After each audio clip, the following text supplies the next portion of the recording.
नमस्कार बंधुरा, आमी श्रावणी। आमी चले एसेছি आरो एकटी रेसिपि निये।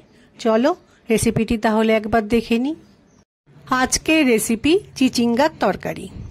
এই রান্নাটি ভাত রুটি দুটোর সাথেই ভালো লাগে। রান্নাটা করার জন্য আমি চিচিঙ্গাকে একটু বড় বড় টুকরো করে কেটে নিয়েছি। তোমরা চাইলে তোমাদের মতো করে ছোট করেও কেটে নিতে পারো।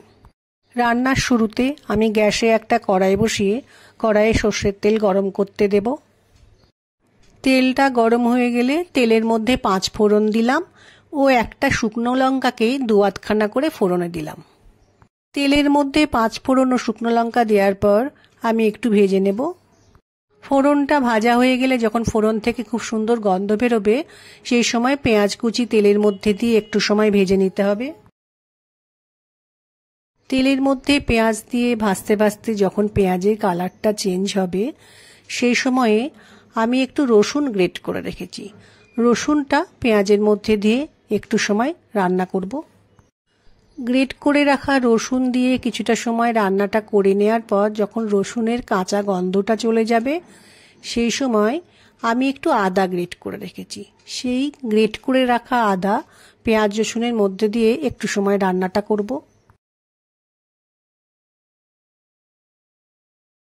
এরপর কেটে রাখা চিচিঙ্গা কড়াইয়ের মধ্যে দিয়ে আমি একটু সময় ভেজে নেব।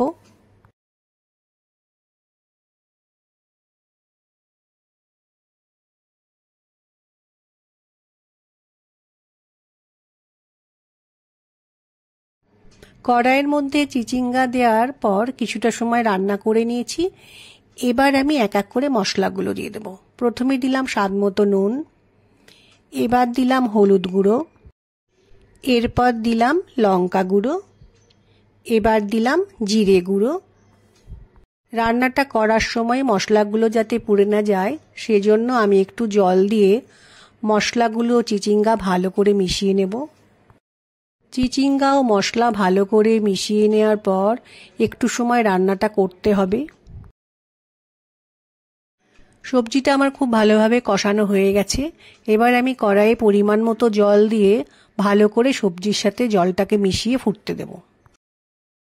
রান্নাতে জল দেওয়ার পর ঝোলটা যখন ফুটে উঠবে সে সময় আমি কড়াইয়ে একটা ঢাকা দিয়ে সবজিটা সেদ্ধ হতে দেব।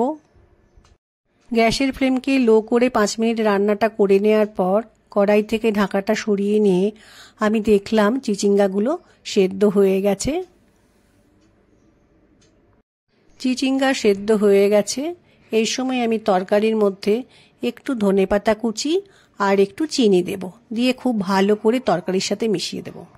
যারা চিচিঙ্গা খেতে ভালোবাসো তারা এই রান্নাটা একবার বানাতে পারো, আশা করছি ভালো লাগবে। রান্নাটা আমার হয়ে গেছে। এবার তরকারিকে আমি কড়াই থেকে একটা পাত্রে নামিয়ে রাখব।